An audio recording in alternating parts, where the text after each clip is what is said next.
Hey, what's up, guys? How you doing? What you're seeing right now, it's Assassin's Creed 4K UHD Blu-ray movie. The reason I'm using this movie as a reference is because it's a very good transfer and has a very good HDR. Keep in mind, you cannot see HDR with this camera, even though I'm recording it in QHD 1440p, but you can't see HDR. Um,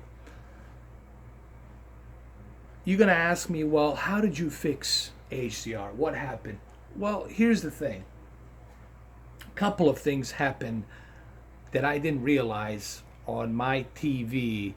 I did notice that my TV only had three UHD colors on, okay? And I totally forgot about the fourth one. Okay, I forgot to turn my fourth UHD color on.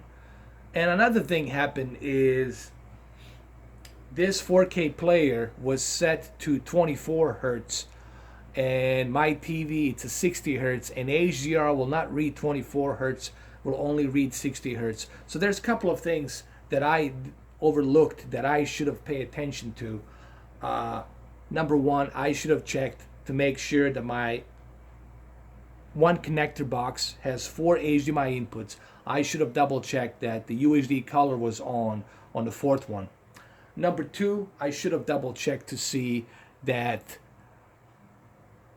it was on 60 hertz and not 24 hertz. Okay, and that was one of the main issues that happened. Now the HDR works fantastic, no issues, no problems. Um,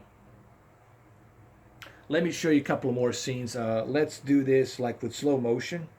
Let me just show you really quick. By the way, this 4K player has really good slow motion here, as you can see. Look at this slow motion right here. Really good. Let me go to a next scene really quick. And here's another great shot of 4K HDR right here. You guys can see it, but it looks really good.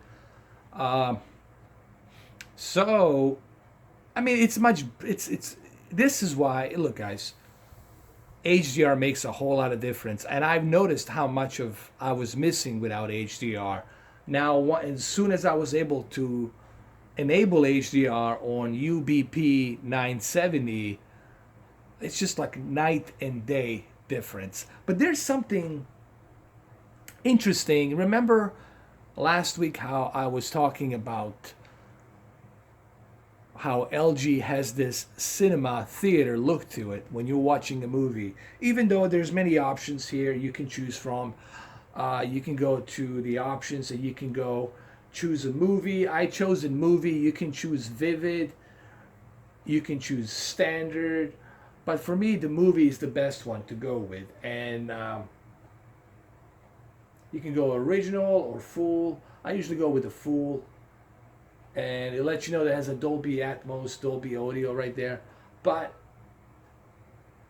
no matter which one of those you choose, it really has that nice cinema quality to it. Now you can use a your own personal settings here. You know, I mean, you can go and have that sharpening go all the way to the 2, color go to the 2, brightness go to the 1, or you can have the brightness go to the 2 and then contrast to the 2. You can do that if you like, you know.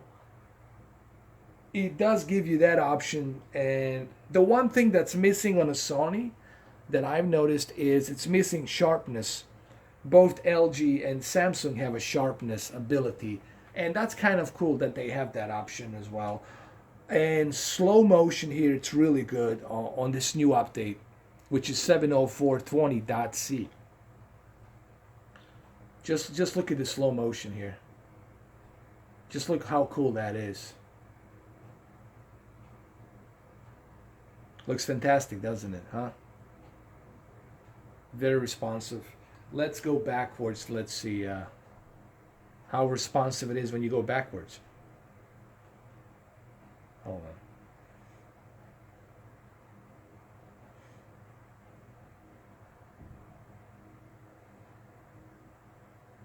So the slow motion, it's very responsive. I would say Sony has a little bit better tracking on a frame by frame, but this is not bad either. This is pretty good as well.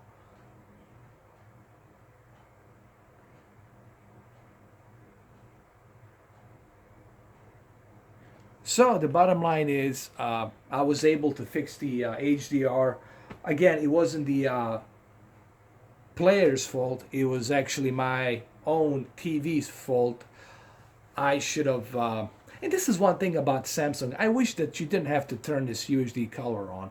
I wish that they would done that automatically, where it detects automatically whether or not the source is supporting an HDR. But what are you gonna do?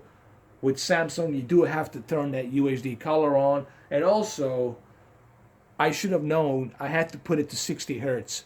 That's why the HDR didn't work, because I had my 4K player on 24 hertz and I should have left it on 60 hertz. So there's a couple of things I have overlooked. Remember, when you buy a 4K player, you do have to go to the options menu. You have to check everything to make sure that everything's where it should be. Okay? But you know what? Me personally, I like to leave it on the movie. On the movie, I think it's the best option. You can go with a standard, but for a movie, since you're going to be mostly watching movies here anyway, so I would leave it on the movie user settings on the quality picture, and it just looks better.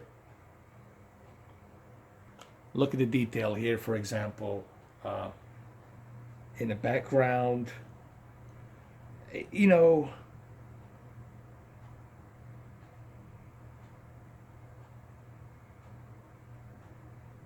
this makes me realize just how much HDR helps, how much you need HDR. I've noticed that how much I miss HDR.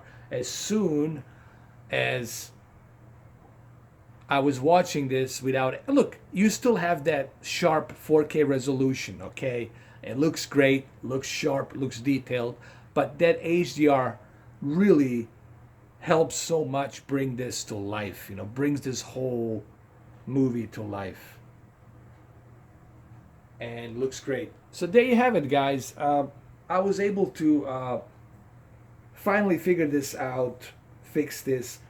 I should have looked into it a little bit better, but I thought that I don't know what happened, honestly, guys. It's weird.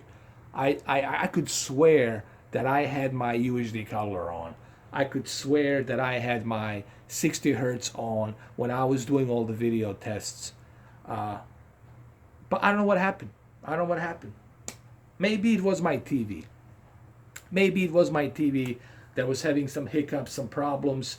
I actually unplugged my TV and plugged it back in after like 15 seconds, rebooted the whole thing, restarted the whole thing. Maybe that's what it was. Maybe it was my TV. So anyhow, I was able to get the HDR working. Go figure. So there you have it.